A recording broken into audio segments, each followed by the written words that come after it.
This is where my parents live, Mark declared suddenly upon his visit. Behind him, his in-laws nodded happily. I found myself in the middle of an online meeting and quickly apologized to the other party before ending the call. Irritated, I turned my gaze towards the door.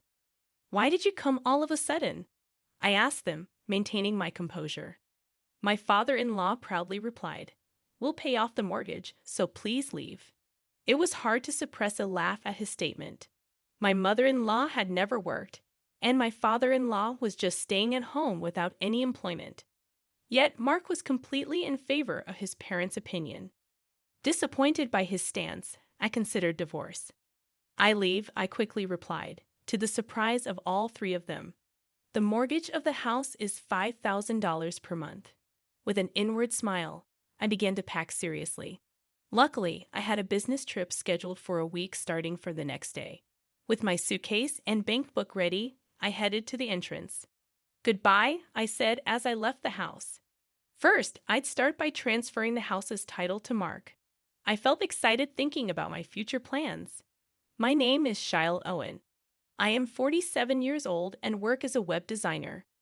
I went independent 5 years ago and have been fortunate enough to receive many project checks. As a result, I've earned more than 5 times my previous salary and now live on the top floor of a high-rise condo. I met Mark, my husband, 3 years ago through Ashley, my former boss, and his cousin. He's kind and honest, but had trouble maintaining relationships, so he had been single for a long time. Around that time, my business was doing well, and I bought the top floor of a high-rise condo, doubling as an office. I wasn't planning on marrying, but Ashley strongly suggested I meet Mark. When I met him, he was very gentle and attractive, looking much younger than his actual age. We started dating and got engaged within 6 months. My parents had already passed away, and my only relative was my brother. So my brother and his wife also attended the family meeting. From Mark's side, his parents and cousin Ashley came. The meeting went smoothly overall. However, my sister-in-law's comment, "This seems stiff," left me puzzled. I never imagined her words would become a reality. After marrying, Mark moved into my house, and we started our life together.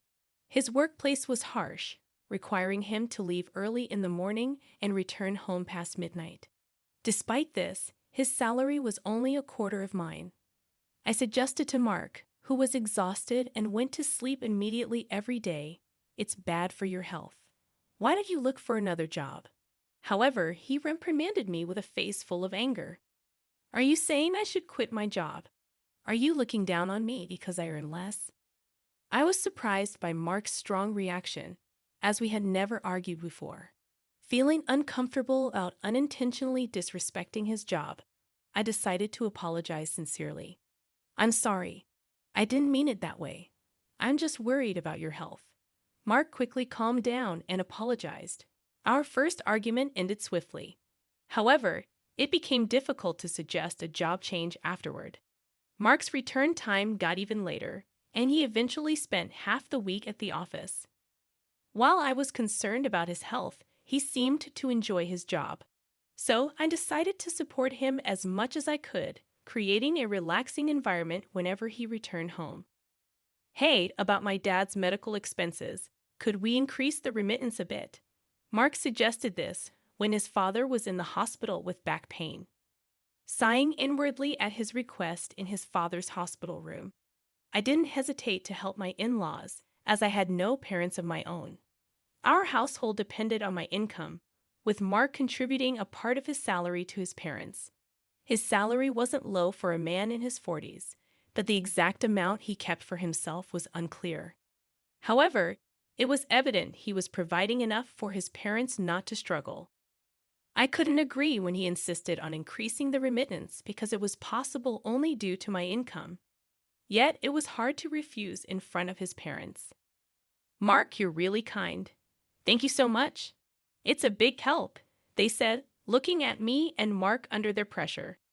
I reluctantly agreed to increase the remittance. Afterward, my in-laws started demanding money for various reasons, not just the remittance. I wanted to refuse, but they knew I would say no. So they approached Mark instead. Especially weak to his mother's requests, Mark often decided to increase the remittance whenever she asked. On the day his father returned from the hospital, after sending my in-laws off in a taxi, Mark and I returned home, only to find surprisingly that his parents, who were supposed to have gone home, were waiting outside our house. It's tough for Dad to climb our stairs, so I thought we'd take care of him here until his back is fully healed. What? You can't just spring that on me. My surprised reaction made my mother-in-law frown. My father-in-law stood in front of the door as if to say, "Let us in quickly, Mark." "That's okay, right?" Mark replied, and I stared at him in shock. He avoided my gaze from his reaction. As I observed the situation, it became apparent that Mark and his parents had likely already discussed their plans. "Fine, you can stay here until you're fully recovered." I reluctantly relented, ushering my in-laws inside. They surveyed the house and settled onto the living room sofa. "Look at this place, so nice." "Our house is 50 years old and falling apart," remarked my father-in-law. "Yeah, it's really showing its age," agreed my mother-in-law. Mark nodded along, indicating their intention to stay for an extended period. Admittedly, since I had been providing them with financial support, having them here might ease the burden. However, financial considerations aside, it didn't mean I welcomed the idea of cohabiting. Renovating old houses is trendy these days. How about considering that, Mark?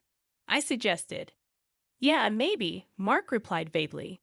2 years into our marriage, despite being in the supposed honeymoon phase, Mark and I hardly spent time together. We hadn't even gone on a honeymoon. This place served as both my home and office. It was manageable when Mark was out for work, but with my in-laws around all day, it complicated things. If we were to live together, I'd rather move into their house and reserve this place solely as an office. Thanks to my initial resistance, the topic of cohabitation wasn't brought up again by my in-laws. However, even months after my father-in-law's discharge from the hospital, my mother-in-law showed no sign of taking him back. Their belongings started to overflow from the guest room into the living room. "Mark, your dad seems perfectly healthy now. He even went bowling today. Maybe it's time for them to go home," I suggested. "What are you saying? Sending my dad back with his bad back is cruel. What if it gets worse?" Mark raised his voice, leaving me silent. It seemed that Mark believed raising his voice would compel compliance. He frequently asserted his opinions loudly, and opposing him often resulted in my mother-in-law siding with him, putting me at a disadvantage. This dynamic persisted for 2 years. During this time, I took care of all the housework while my in-laws frequently went out to enjoy themselves. Despite my father-in-law's back being fully healed, there were no signs of them returning home. "Sorry, I have a meeting at 1 p.m. today, so I'll eat lunch in my room, okay?" I informed them as I placed lunch on the table. "Understood, but leave the dishes for later," my mother-in-law replied without looking up. As the clock struck 1 p.m., my online meeting commenced. However, about 10 minutes in, the door burst open, and Mark declared, "This is where me and my parents live." My in-laws nodded behind him. I swiftly apologized to the meeting participants and ended the call, inwardly frustrated. "I told you I had a meeting at 1 p.m., I grumbled as I headed towards the door.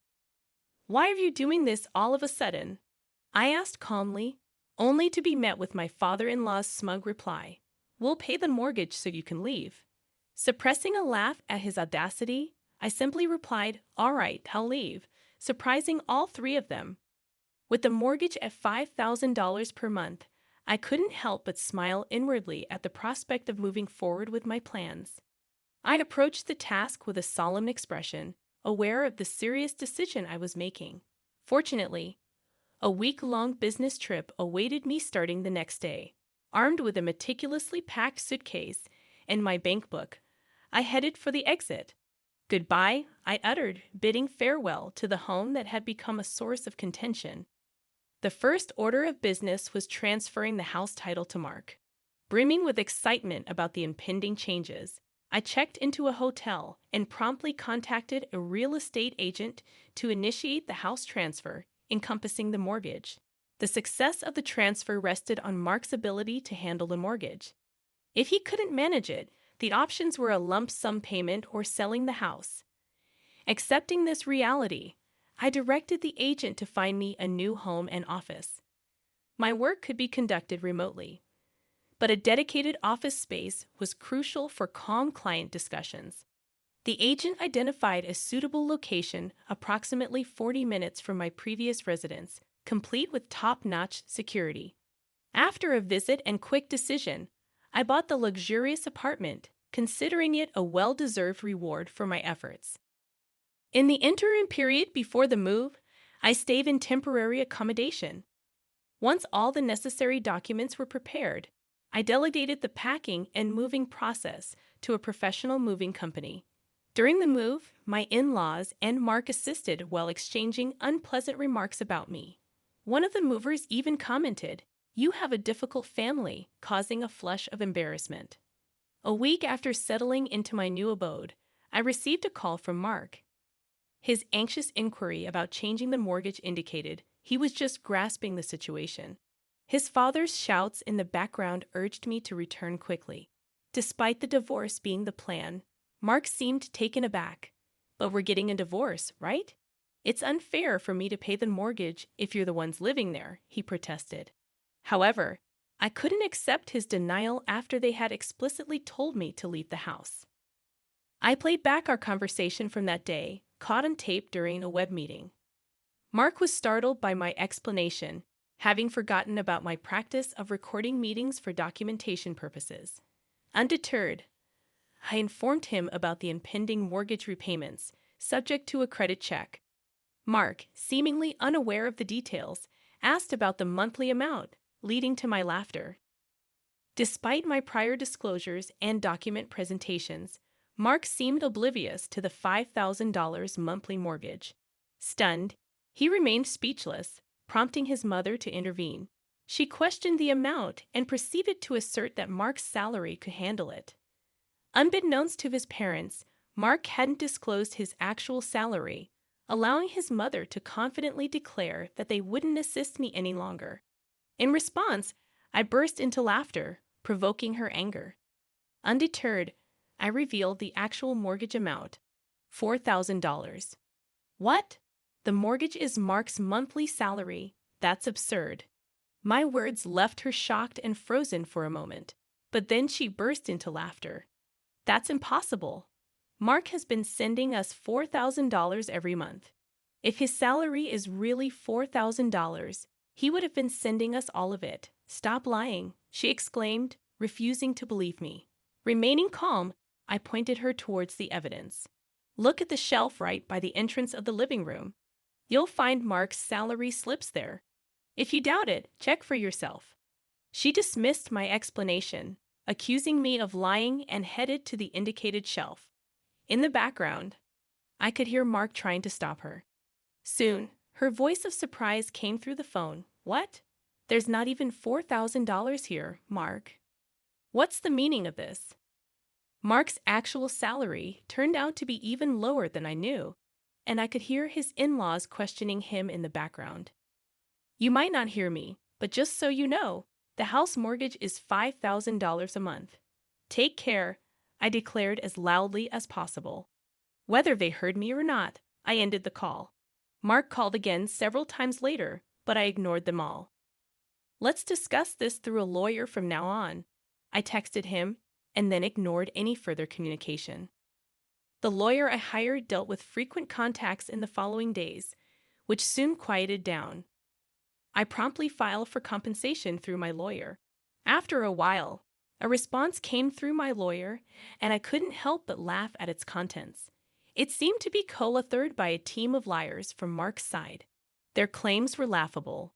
"The allegations by Shelley are false, and the real victim is our client. We demand compensation for emotional distress," it read. All I could say to my lawyer was, "I'm sorry." The divorce was nearing, but our relationship as a couple was still ongoing. I wanted to get away from a husband who could make such demands. My client wants to meet and discuss in person. It seems Mark doesn't know about this, my lawyer said, handing me a letter. The letter briefly requested to verify the truth behind Mark's claims. I agreed through my lawyer and chose a location far from my current residence for precaution. At the scheduled meeting with the opposing lawyer, Mark didn't show up. The lawyer was young and polite, greeting me properly upon arrival. He revealed that his client was actually Mark's mother.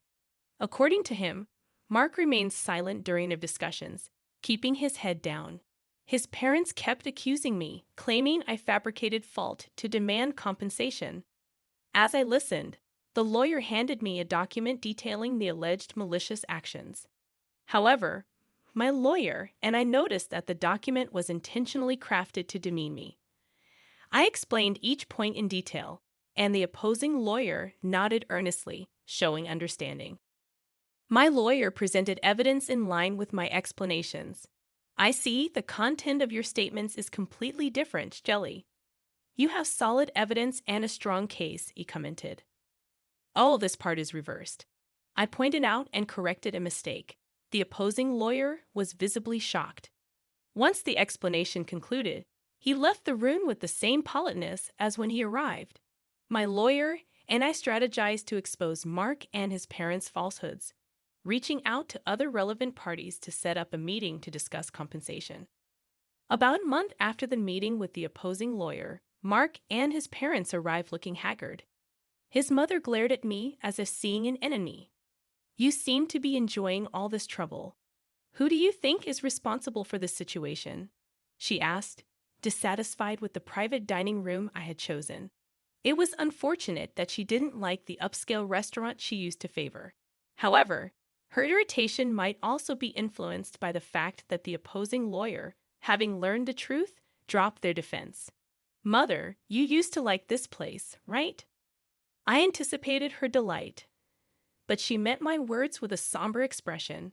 We entered the restaurant, greeted by staff, briefed on our situation, and escorted to a private room.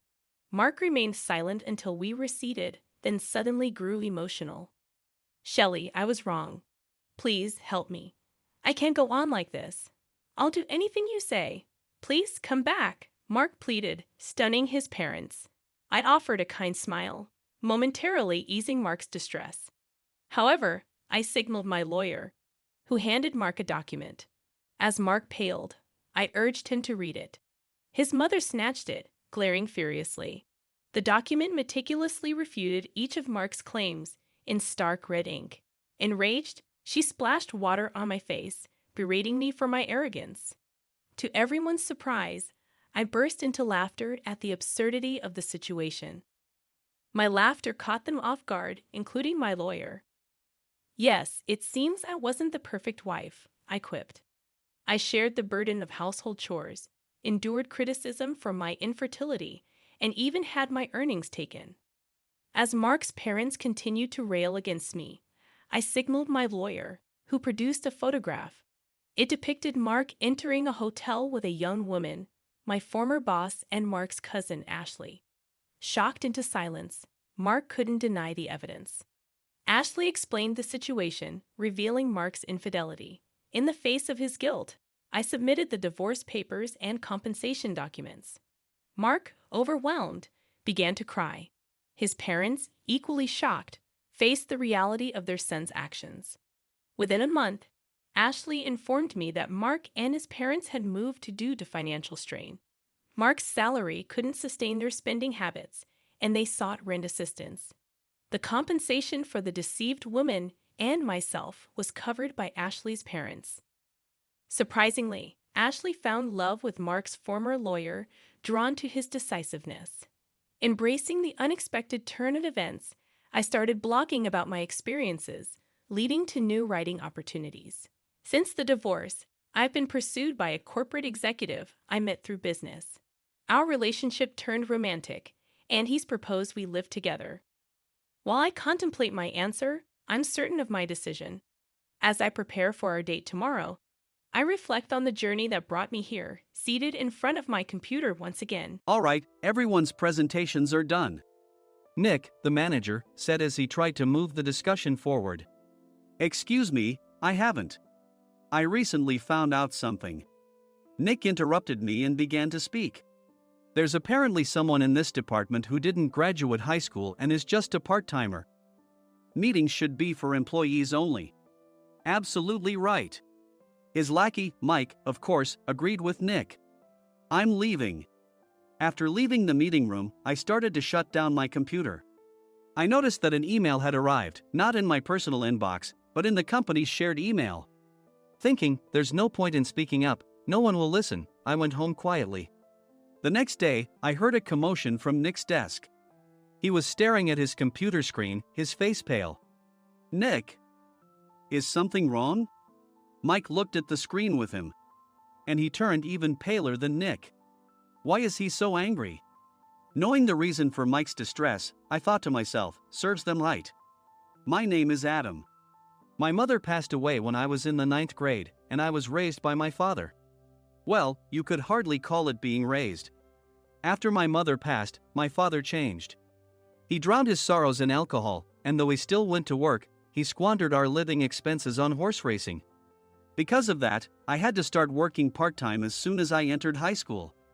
Every month, I went to the convenience store with bills in hand that couldn't be auto-deducted from my father's account. Even though I endured it because I didn't want to be alone, I reached my limit in my second year of high school and dropped out. I found a live-in job at a distant inn. Thank you for everything." The day I left home, my father, still staring at the TV, spoke. "Take care." That was our last conversation. Back then, 18 wasn't the age of majority, so I needed my father's permission to work, and I couldn't hide my place of employment. Yet, my father never visited me even once. I kept working just to survive, and before I knew it, I was 42. Years of hard work paid off, and I was transferred to the headquarters. I was thrilled to be recognized by the company, as I thought I'd be working in the field until retirement due to my lack of formal education. Listen up. Our work can change the future of our employees. Don't drag us down. On my first day after the transfer, Nick, dressed in an expensive suit, spoke sternly. There was a reason for this. Our inn was located in a prominent tourist destination, known so well that everyone in the state could sing its commercial jingle. At its peak, we had 5 locations within the state. But that was long ago. Due to financial difficulties and aging facilities, only the place where I had worked for many years and the original establishment remained. I was prepared to lose my job anytime, but now there was a glimmer of hope. With the rise of social media, the tourist area where the inn was located started gaining attention again. Depending on how hard the sales department, where I was transferred, worked, we could either thrive or be forced to give up this prime location to the new hotel chains continuously popping up. For Nick, who had switched careers from another industry to strengthen our sales, this was a battle he couldn't afford to lose. I understood why he had to be strict. I will do my best. Nick sneered at my enthusiastic declaration. Did you not hear what I said? I'm sorry. I thought I was listening carefully. Out of habit from years of customer service, I apologized reflexively, though I had no idea what had offended him. Someone was watching me with a smirk. In this department, there are those who are expected to excel and those who have been shoved here because they have nowhere else to go. You are the latter. It was Mike, the section chief. He's 7 years younger, at 35. But he was called to headquarters much earlier than I was and had been moving around within the headquarters ever since. I'm not jealous, but I can't accept that he's my boss. Graduating from a prestigious university, he has an unusually high pride and caused many problems as a newbie, making things very difficult for me when I was the front desk leader. When I found out Mike was transferred to the sales department a month before me, I was disheartened. Mike is right. With just a middle school diploma, there's not much you can do. Don't even think about achieving results. As if I didn't exist, Nick remarked, I'm thirsty. Mike eagerly ran to the coffee maker. It seems Mike is Nick's lackey. I regretted being happy about my transfer to headquarters, wishing I had stayed on site forever. Send a direct mail to every company on this list by the end of the day. Nick only assigned me tasks that even a new graduate could handle. What? There are over 1,000 companies. You want me to send to all of them by today? Yes, if you and your fellow misfits split the work, even those with nowhere else to go should finish by today. I glanced at the employees typing away expressionlessly. They were worn out from customer service, only thinking about leaving on time, or were women reassigned after having children. With zero motivation for work. Even Sam, a new graduate from the same university as Mike, who was supposed to be among the expected achievers, had no enthusiasm for the job. Having joined the company wanting to do customer service. I don't care what they say, I plan to quit anytime, he said. Only Nick and Mike were highly motivated, making all the decisions between the two of them. I originally only wanted to work at the inn to survive and had no particular attachment to this job. I swallowed my words, thinking I had no right to reprimand them. About a month after the transfer, Nick told us with a frustrated look. To commemorate the 50th anniversary, we've decided to create a plan exclusive for one group per day. Originally, Mike and I were supposed to come up with it, but our president, Mr. Thompson, insists on hearing everyone's opinions. So, you all get a chance. As Nick explained, Mike began handing out prints. Make sure not to embarrass Nick. If your ideas are half-baked, you'll have to redo them. It seemed that they had printed his handwritten notes by Mr. Thompson, which included several questions and a section for free responses. It made sense why Nick had to seek our input, given that all responses had to be submitted to Mr. Thompson. We were given a week to think about it, and a meeting was scheduled to compile our ideas. My plan is to let guests enjoy both the old and modern America. Nick began the presentations. Guests would watch a master confectioner at a nearby traditional sweet shop make sweets in front of them. The welcome drink would be premium tea in a bottle. Nick's plan was certainly attractive. After his presentation, Nick called on us to present in the order we were seated. Just as I stood up for my turn. All right, everyone's presentations are done. Excuse me, I haven't. I recently found out something. Nick interrupted me. There's someone in this department who didn't graduate high school and is just a part-timer. He was likely talking about me. I joined the company as a part-timer and was made a full-time employee when I turned 20. That was 20 years ago, so Nick and Mike probably had no chance to know until recently.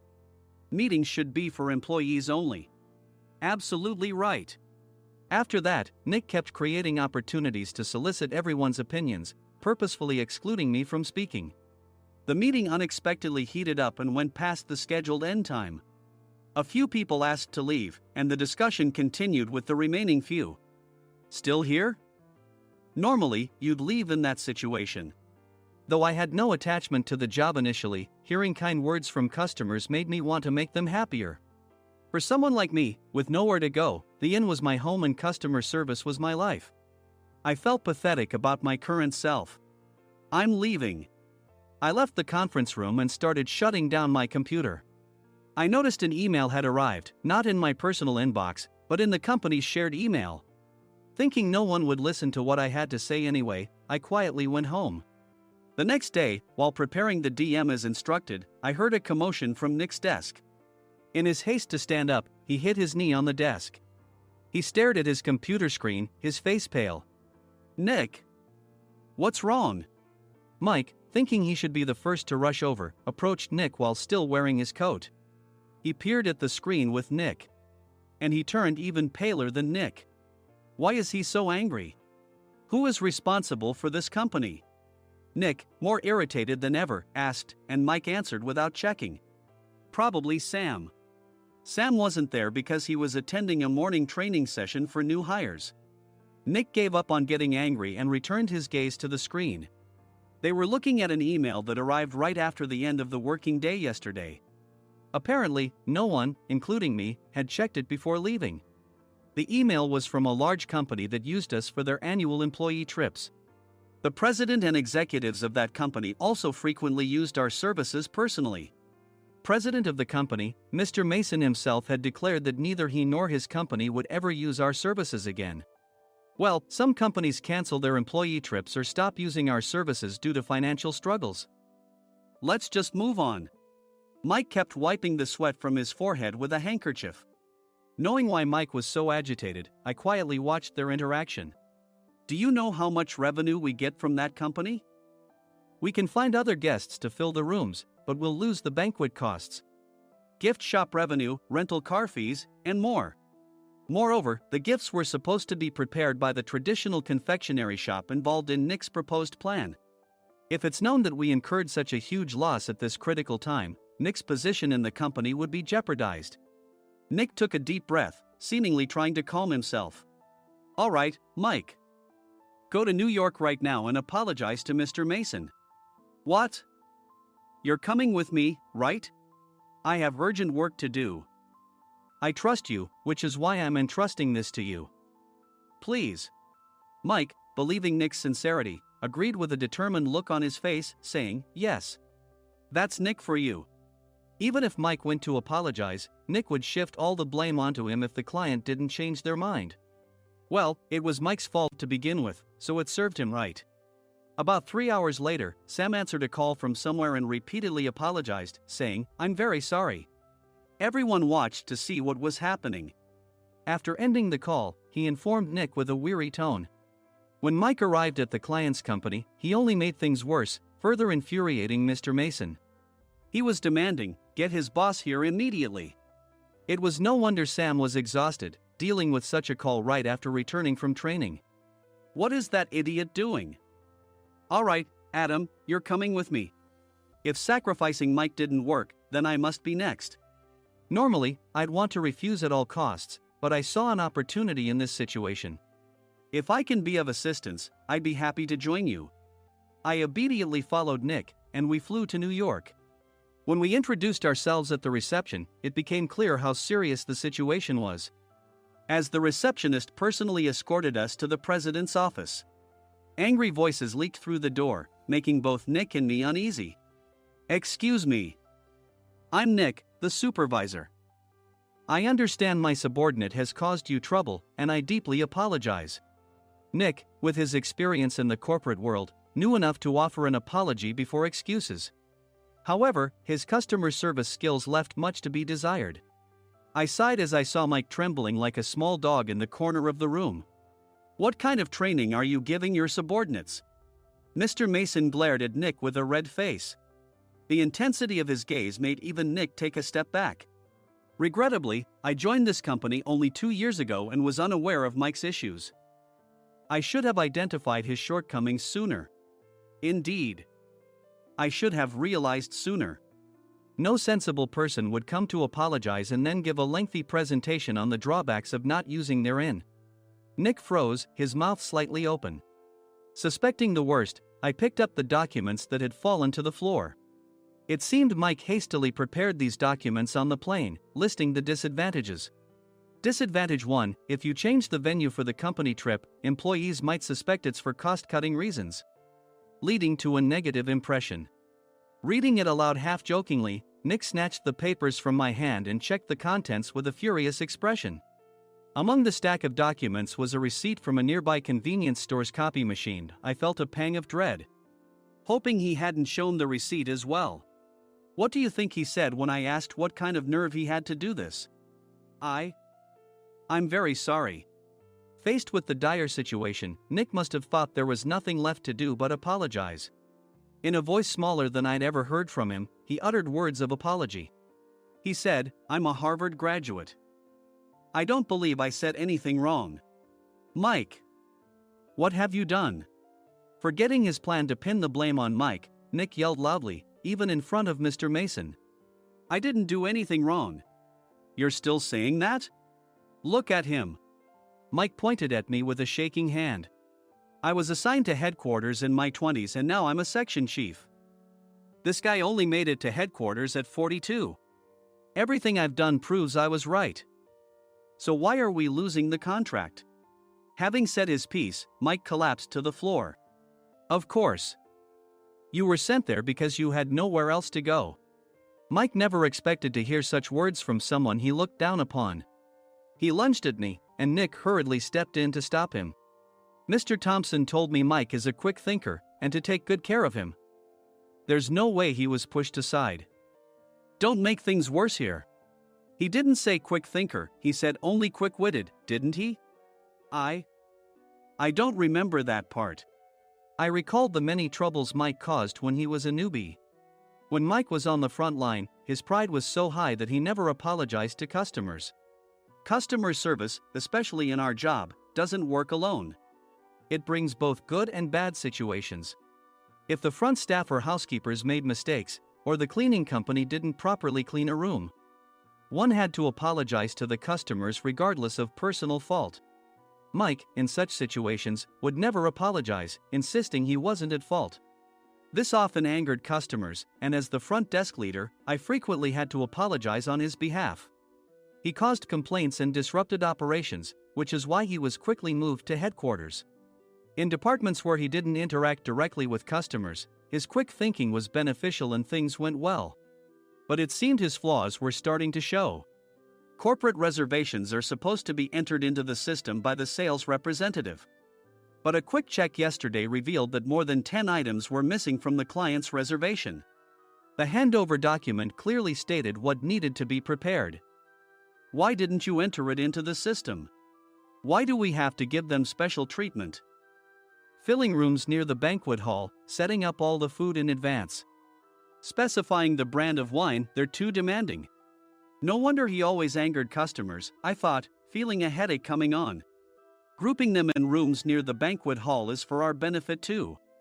It makes it easier for the staff to set up beds and serve breakfast since everyone's schedule is synchronized. As for the other requests, Mr. Mason suggested them to lighten our load. I didn't know that. Nick finally seemed to realize that Mike was the one who had angered the client. What did you say to them? I just told them we wouldn't give them special treatment anymore. We shouldn't waste effort on things that don't bring in money. I was utterly exasperated at his lack of understanding of customer service. Of course, we shouldn't comply with unreasonable demands. But carrying over successful practices from past stays makes customers feel remembered and enhances their experience. Good memories encourage repeat visits. That's part of our job. I looked down at Mike, who was sitting on the floor. In our job, nothing is a waste. Mr. Thompson likely moved you to the sales department, hoping you'd finally understand this. How do you think he feels now that you failed to meet his expectations? Mike, tears in his eyes, fled the president's office. I was amazed he still hadn't apologized. You have it tough, Adam. It's okay, we're all employees of the same company. I deeply apologize for this disrespectful incident. Especially after all the care you've shown us. If it weren't for you, Adam, I really would have stopped staying here. When I heard you were moving to the sales department, I was willing to reconsider if you handled it. Seeing us talk so amicably, Nick's face contorted. Do you two know each other? Adam's service is excellent. I always requested him specifically. Normally, we don't accept specific staff requests, but we made an exception for Mr. Mason, adjusting my shifts accordingly. He had personally stayed at our hotel just before my transfer, and during casual conversation, I mentioned, I'm moving to the sales department soon. If I hadn't told him then, things could have been much worse. Please continue to take care of us. I look forward to it. On the return flight, Nick awkwardly offered me a can of beer. It's still working hours. Of course, I had no intention of forgiving him for a single beer. Nick might try to pin everything on Mike and avoid any consequences. While pondering this, a startling fact came to light. Nick, the tea bottles for the plan have arrived. I handed Nick a bottle labeled with our inn's name. They look good. What are you talking about? These are plastic bottles. I had assumed we would use the trendy, high-end bottling tea. But what arrived were ordinary plastic bottles of tea with customized labels. The only unique aspect was the label, which had the inn's name, making it look customized. Upon further investigation, I discovered that a substantial amount of money was set to be paid to the tea company. It was priced like bottling tea. Does this plastic bottle really cost $100 each? The tea inside is specially blended for us. The extra cost is for that. Wouldn't it be better to use another tea company? Or is there a specific reason we must use this one? As Nick continued to make excuses, I showed him a printed email. I informed the tea company's president, Mr. Mitchell, that we discovered irregular payments and he confessed. He said you two were high school classmates and planned to split the extra money. That idiot. Why did he confess? That's not important. You should worry about yourself, this could turn into a police matter. Opening the bottle cap, I suggested. How about calming down with this tea? It supposedly has a relaxing effect. Nick drank the tea frantically. In the following days, decisions were made about their fates. Mike was reassigned to the General Affairs Department, with no chance of transfer or promotion, as per Mr. Thompson's orders. As for Nick, since the payment to the tea company hadn't yet been made, he narrowly avoided legal trouble. Instead, he was encouraged to leave the company, and to avoid further complications, Nick submitted his resignation. Rumor has it that connections between HR departments have made it difficult for him to find new employment. Even though it was good to have those two gone, something unexpected happened in the sales department.